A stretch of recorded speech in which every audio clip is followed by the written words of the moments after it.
July 12th, 2018. Nato. Mr. Reagan. This, I believe, was the single most impressive day in Trump's presidency so far. Trump, in a matter of seconds, saved America billions of dollars, and he gave us a huge upper hand with regard to our negotiations with Europe. This moment has a foundation in Trump's threats to leave NATO when he was still campaigning. He basically said that America doesn't need NATO. We're paying to protect Europe. Why? Europe should protect Europe. They're not poor. This was March 21st, 2016. And because of that position, NATO countries started to increase their own defense spending, even before the summit. But the summit was just pure Trump. It was seriously impressive. If I love Trump for nothing else, I love Trump for this moment. Over 1%, whereas the United States in actual numbers is paying 4.2% of a much larger GDP. So I think that's inappropriate also. You know, we're protecting Germany, we're protecting France, we're protecting everybody, and yet we're paying a lot of money to protect. Now, this has been going on for decades.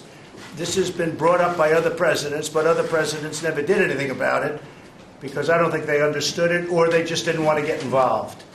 But I have to bring it up because I think it's very unfair to our country. It's very unfair to our taxpayer. And I think that these countries have to step it up, not over a 10-year period. They have to step it up immediately. Germany is a rich country. They talk about they're going to increase it a tiny bit by 2030. Well, they could increase it immediately tomorrow and have no problem. I don't think it's fair to the United States. So we're going to have to do something because we're not going to put up with it. We can't put up with it, and it's inappropriate. He walks in like a boss. He turns everybody at the table, and he says, "We're paying 4%.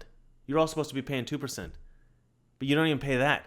Why the hell are we paying for you guys?" Everybody in the room is like, They're like, we don't know what to say. We don't know what to say. Nobody ever calls us out to our face.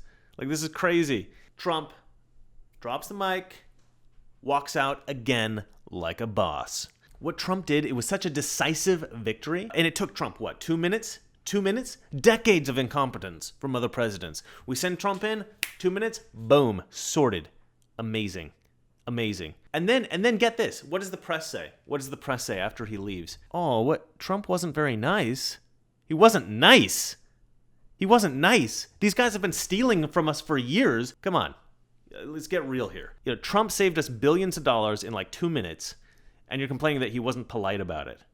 The press will literally criticize Trump for anything. It's insane. Donald Trump could save the life of a 9-year-old girl, and the press would find some way to criticize him. Oh, when Trump snatched that girl off the cliff edge, he was a little rough about it.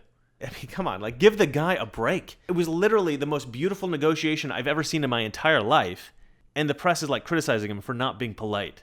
The mainstream media needs to check themselves. They really need to check themselves. This is the specter our well-meaning liberal friends refuse to face, that their policy of accommodation is appeasement.